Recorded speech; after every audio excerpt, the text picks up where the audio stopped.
What's up, my friends? Let's talk through the new battle system for Robomon. Now, the last system I was working with was very dice intensive and a lot of dice play and dice manipulation and combos and things like that, and it worked well. I really enjoyed it. It's a lot of fun. It's a great solo experience, but in playtesting and doing a lot of two-player games, it just didn't quite sing the way that I wanted it to, and so went back to the drawing board and was like, okay, take the original system, take some concepts from the new system, find a hybrid, and what does that look like? How can I reuse a lot of stuff I've already done, I've already tested, and I just kind of had some parameters for things of like, I want setup to take 15 seconds or less. I want the combat to last, 8 minutes or so, definitely, not over 10, like be pretty quick, but at the same time have for it to be a lot of fun and kind of puzzly in nature and figuring out, okay, this type versus that type and really putting my team together. And sometimes you're going to have to take an L and then come back and try again with a different team because, it just wasn't a good matchup in that particular battle, especially when it comes to bosses and things like that. So anyway, got a new-ish system. It's kind of a hybrid of some different things. And let's talk through it. So this is page 2 of the map book. And as you can see, a lot of things that are going on. And if we go to this guy, this little kid here on B, that is a battle. And so if you choose to, you can turn in the map or the battle book, basically, and you can get to that page. And as you can see, we got a few things going on. On this left side, you got some information about the battles and things to keep in mind before you get into it. Right? You got a nice little thing here. This storm came out of nowhere. It's poor judgment to try to challenge me in this weather. Thank you, small child with dad joke ability. You see what you win. In case you win, see what you lose, or what the consequences is if you lose. Then you have a challenge mode requirement. So a lot of people have asked for like a harder mode. If you think about Pokemon, you've got kind of a Nuzlocke type deal. That's this. If you're gonna add a little extra challenge, only use Robomon of the same type in this battle. Okay. Rules for this encounter. Screech. This is a Nosferatu thing. While Nosferatu is in the battle, all Robomon have -1 movement. So a little extra ability that he has while he's alive, effectively, while he's still in the battle. You've got to take this into account. You also have the environment effect. In this case, it is stormy, which means all electric moves do +1 damage. That's something to keep in mind for Saber Shock here because he's an electric type, so his shock effect is going to do +1 damage. So something to be aware of. And then for my setup, we've got these damage and energy trackers. And now these, everything you see is obviously prototype in nature. These are going to be dual layered boards in the final where the cubes and the dice and whatnot, they just fit nice and snugly into these different tracks. And that way, if you bump them and things like that, they're not going to go anywhere. It's easier to keep track of things. And then the cards themselves will also fit into this area right here where the card will kind of sit down into that layer. That way you can kind of move things around and actually you can keep things a little more organized in the box. If you want to keep your team, you kind of stack them up together. You've already got your team of Robomon kind of already set. And again, you get 6 of these in the box. And for this battle, we're going to be using Willowhair, one of the starter Robomon. We're going to put him right there. And then we're also going to be using Armadillo, which is one of the Robomon that you can find in one of the first couple maps. He's kind of a Robomon you can find early on.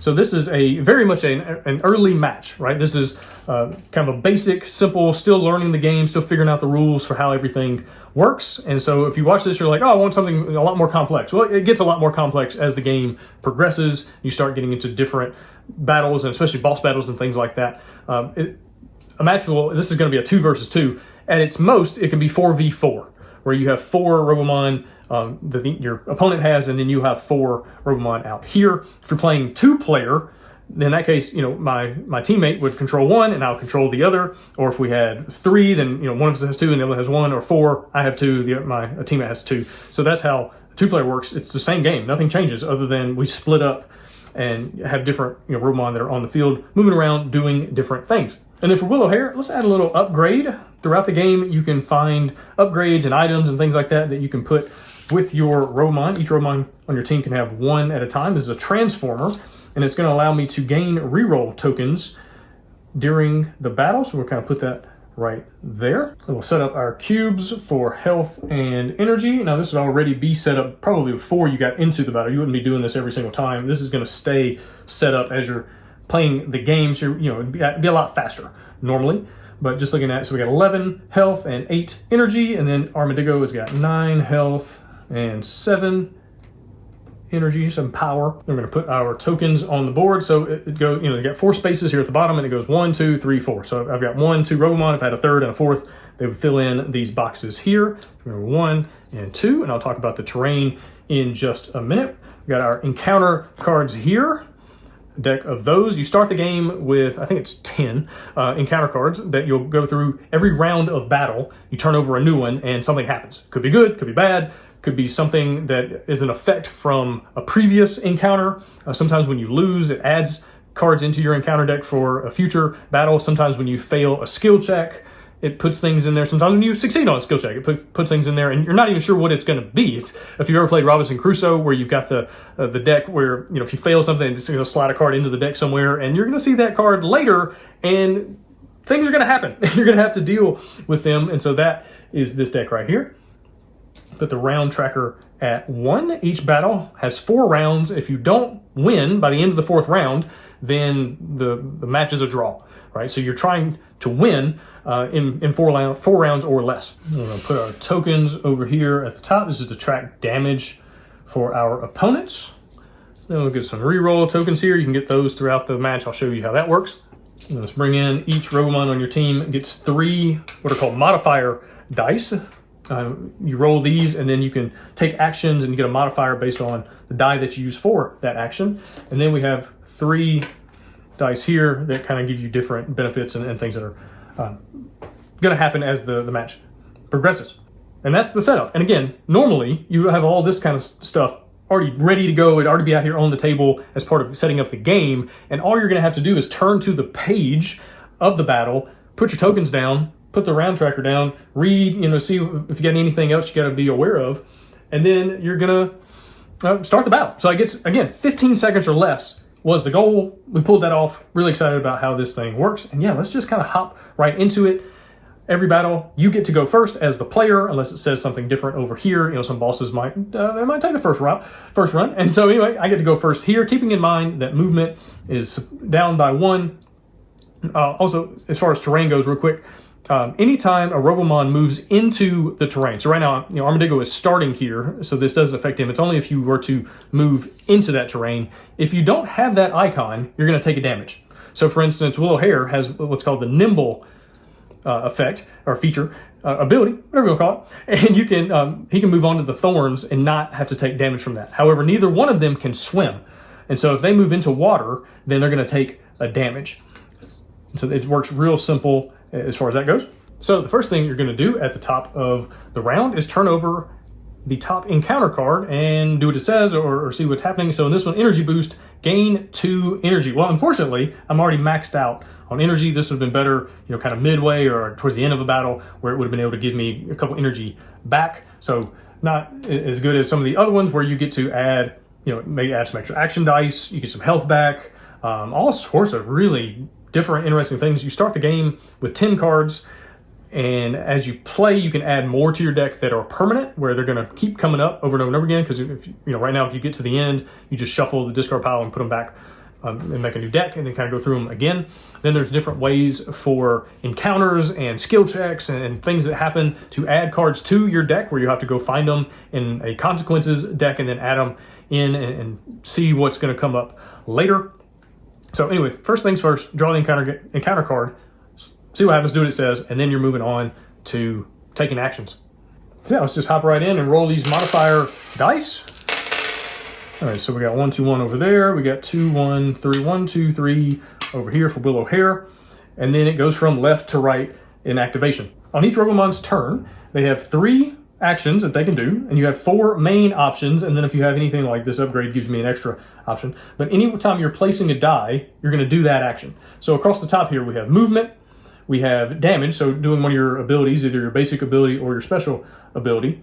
The star here for any kind of special ability, you see these down at the bottom, the 3rd on each of these guys. There's a kind of a special ability, and then defense or block, right? And defense and block, that happens on your opponent's turn, but if you don't have any dice left, so if I kind of use up all my actions here and then I get attacked, well, I can't defend. I'm just going to take that damage. So something to keep in mind as far as your actions go. And then if I wanted to put one here, I can only put 2 up here at the top, and then I would get to take the extra ability down here if I so desire. And these act as modifiers. So for instance, if I wanted to move Willowhair 2 spaces, well, his movement is already 3. So if I take an action, I can already move 3 plus the modifier. So I can move 4. Willowhair is very quick. He's very nimble. He can move around the board really easily. That's one of his main things. And so let's say I wanted to move over here. That'd be pretty easy. I just take the move action. I can move up to 4 spaces, 3 plus 1, and I could go 1, 2. You can move through your teammates. You cannot land on top of your teammates. So there's no penalty for moving through them. You just have to land in an open space, and you can only move orthogonally, not diagonally. So something to keep in mind there. Armadillo's only got movement of 1. So if I wanted to move 3 spaces, I would have to spend a 2 to then be able to go, 1, 2, 3, whatever I want to do there. The next action is attacking. So let's say I wanted to attack either Sabershock or Nosferatu with Willowhair. A couple things that are going on. As long as there's nothing in between you and your opponent, then you're considered adjacent. So right now, even though there's a space here, it's open. So Willowhair is adjacent to Sabershock. So I can use abilities that require adjacency, or I could use a ranged attack. Either one would work right now. If Armadillo was in my way, then I would only be able to use range because he's not adjacent. There's something in my path. Same thing if I was right here. There's terrain in the way. So I can't do anything adjacent-wise. I could use range. But it has to be in the same column. So if I wanted to shoot Sabershock, even with a ranged attack, I couldn't do it because I'm not in the same column. You have to be in the same column with your opponent to attack them. And if you're going to use a regular attack, not ranged, then it has to be open in between you and them. And as far as attacking goes, I could use my basic attack, which is called Slice, and it would do 2 damage, plus the modifier, I would get to roll a couple of these extra dice to see if I get to add any extra damage. I also have some effects. There's different effects, shock and freeze and all sorts of stuff like that different Robomon have that you might need to keep in mind depending on your team. For instance, Willowhair here has an effect where he can do a horizontal sweep where he could hit 2 Robomon that are next to each other. Doesn't affect this one, obviously. But Leaf Lash, I think, is the one I want to go with because it is a nature type. And if you look right here, Sabershock is weak to nature types. And what that means, if I attack him with that ability, he cannot block. His defense up here is considered 0 because he's weak to nature attacks. If I did a basic attack, then it would be -1. So it would be 2 and plus any modifier and then -1 for his shield. Obviously, Nosferatu up here has 2 defense, and other Robomon might have 3, 4, 10. Like you're really trying to figure out the best way to attack the different types. But for this demo, let's say I put the 2 right there as a modifier, and I'm going to do my Leaf Lash. It's going to cost me 1 energy, so that comes down to 7, and then it's going to do 3 damage, plus I get to roll 2 dice, because the modifier, to see if I get to add any other damage. So let's see what happens. 2 stars. All right, the stars don't do anything in this case because they're for different abilities like freeze and shock and things like that. But let's say I rolled this and this. That means I get to add 1 more damage to the ability. So now instead of 3, it's going to do 4 damage. And this is a wild. And if I want to, I can spend an energy and turn that into another damage. So instead of 3, it's going to do 5 minus 0 because he's weak. And so Sabershock is going to take 5 damage there. He only has 9 health, so I only need to hit him for 4 more to take him out. Now I've got 1 more action with Willowhair. You have to do all your actions with 1 Robomon before you do another, by the way. I don't think I mentioned that, but anyway, that is the case. So I can put this 3. Normally I could do a special, but his special is only during the opponent's turn. It says subtract D4 damage from an attack. Well, I'm not being attacked at the moment, so I could hold on to this and wait until my opponent's turn. And if I need to use that, I could use it then. Or if I want to, I could put the 3 here, and this says gain, in this case 3, reroll tokens that then I could use on any roll. Let's do that. Let's do that for the sake of this demo. Let's get 3 reroll tokens. And that's Willowhair's turn. Now it's Armadillo's turn. Well, let's see. Sabershock is weak to rock attacks. So maybe I want to move over and attack him there. If I do that, I could put a 1 there. It's going to give me, I would say 2 movement, but I've got -1. So I have to put a 2 there in order to get 2 movement. 1, 2. And now I can do a rock attack. And so let's do that. They're both 1, so it's not going to matter. It's going to cost me 2 energy. 1, 2. It's got range. It doesn't matter because I'm right there next to him, adjacent. And that's going to do 3 damage plus 1 from a modifier. It's a wild. Let's spend it. So that's 4 damage, which is exactly how much I need to take out Saber Shock. And so now he is gone. That's all the damage that he can take.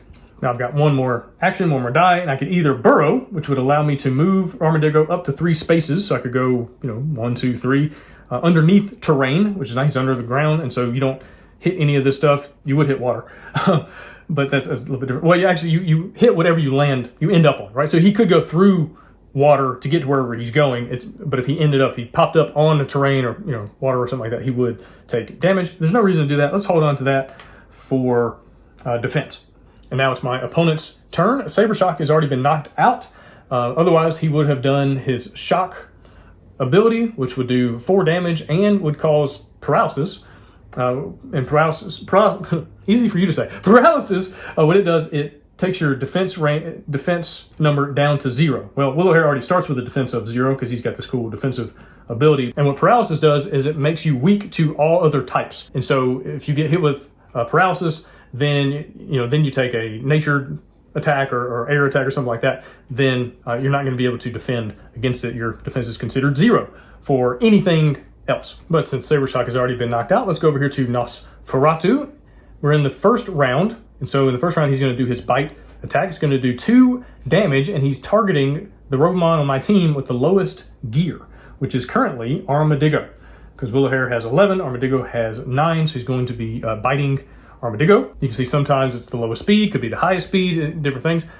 Sometimes an ability has an area effect. So in this case, Whirlwind would hit these 2 squares and any Robomon in those squares. So you got to make sure you're not going to end up there. Other times it only affects 1 square, but what that means it's going to hit that square first, and then it's going to search and find the nearest square. Right? It's going to go kind of left, right, top to bottom, and find the next one. So if Saber Shock had been able to attack, his ability would have hit Willowhair because that's the closest Robomon to that square. So an enemy's ability is either going to have a specific target where it's going to happen no matter what, or an area effect where it only hits you if you're in that particular area. So Nosferatu is going to bite for 2 damage. Armadillo, I'm going to use my last action die here, which allows me to have a defensive 1. So this is already cut in half down to 1, and I get to roll a die and let's see what I get. Oh, it's a damage, so it doesn't help. If I had rolled a shield, then I would have blocked it. I would have blocked 1 more, which would have been enough to block all of it, or a wild. I could have spent an energy to block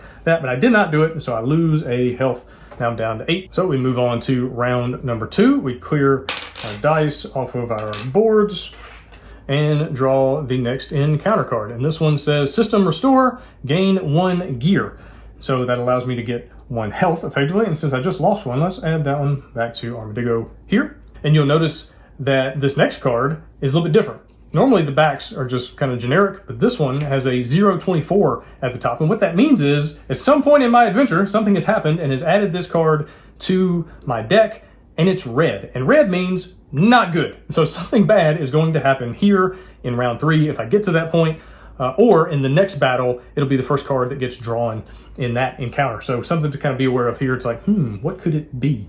And maybe we'll find out here in just a little bit, but maybe not. Let's see if I can take out Nosferatu first. So let's go ahead and roll our action dice. 2, 1, 1. 1, 2, 3. Let's see.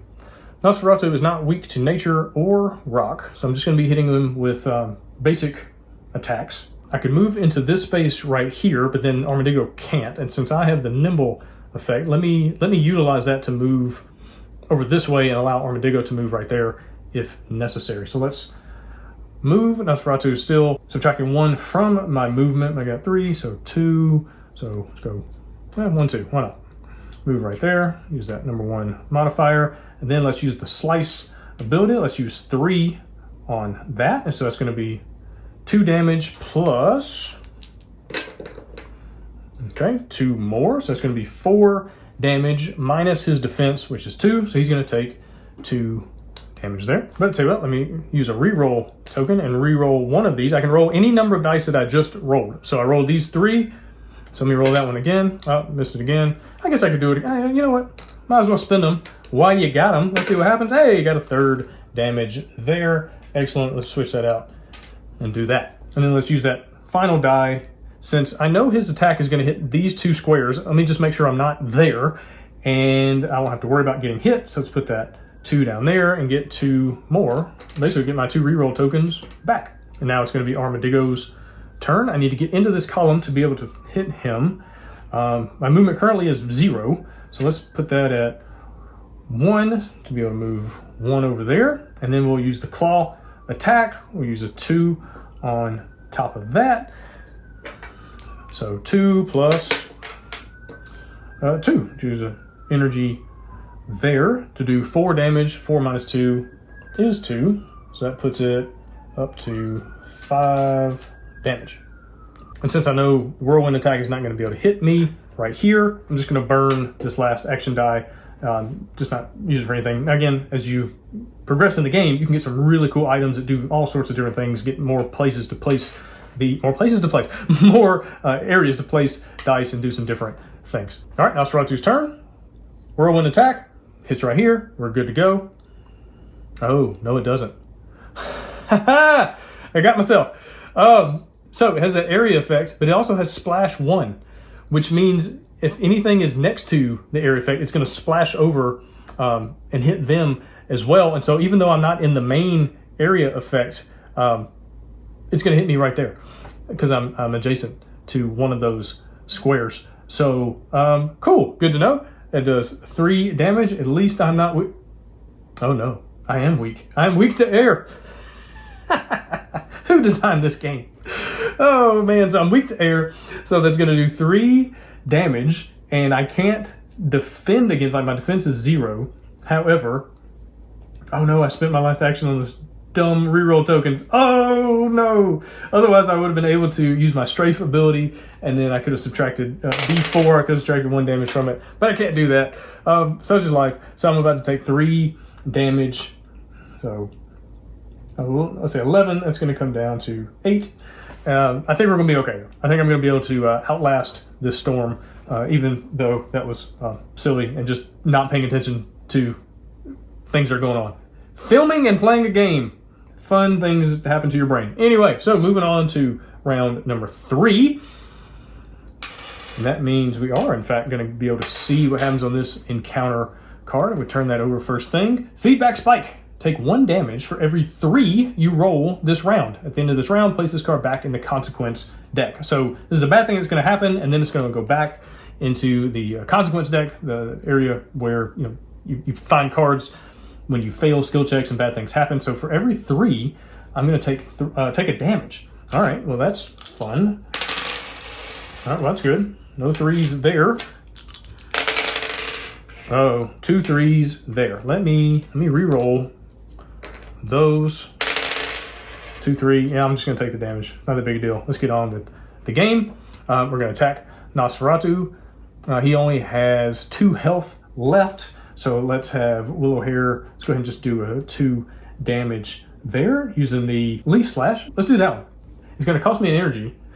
It's going to do 3 damage. He's not weak to it. That's okay. It's just going to do the base damage there. I got 2 extra, so 3 plus, let's say, 2.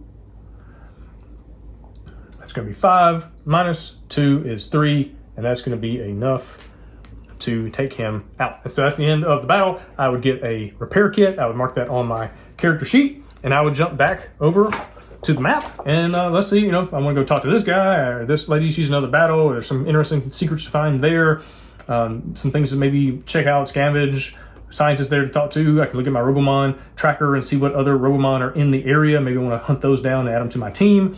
Draw an exploration card. Oh look, the Robomon Ranger Director is calling, and so that's going to be like a little conversation cutscene kind of thing. Let me talk to him and see what he's got going on, maybe some quest that he needs me to go on. But yeah, that's the battle system. And so, I added a little more tactical nature. It's not the full-on grid like the original system. That it just took a long time, and it was a lot of like move next to each other and hit each other until somebody runs out of hit points. And it just didn't have. It was interesting, but it wasn't exactly what I was looking for. And then again, the full-on just straight-up dice system was really fun, but the mental gymnastics were just that. They were mental. And so it was a little bit more challenging to run with 2 players because it was a lot of just like staring at the dice and trying to figure out how to change them and manipulate them and do different things to create cool combos and do all the damage that you needed. Whereas this system, a lot more interaction, a lot more, we can chat about, okay, I'm going to move over here and let me do this and you do that. And oh, don't forget that this, hey, teammate, don't forget that if you're next to the thing, it's going to do a splash damage and it's going to hit you anyway. Like, oh, shoot, something to be aware of. But anyway, this is the battle system. Again, I'm really excited about it, really happy with how it has turned out. Also, as far as battles go, sometimes a battle isn't against a Robomon opponent, it's against the environment, right? So here's a map or a combat situation where you're fighting a forest fire and you're trying to get the forest fire's health, quote unquote, down to 0 to put it out. And you've only got 4 turns to do that. If you win, and these will go to story elements, win or lose. So yeah, there's different things, an oil spill, a mudslide, like there's different emergencies or different kind of environment battles as well, not just Robomon battles. And again, sometimes there might be 3 Robomon that you're fighting up against. Sometimes you might be in a cave. All the different areas are implemented here. Also, this has reminded us, this has been something since the original game. You can put a QR code, scan it with your phone. It'll play battle music, kind of get you in the zone, get you in the vibe, the mood for that particular battle. But yeah, that's how it all comes together. It all works. And thank you so much for checking out the video.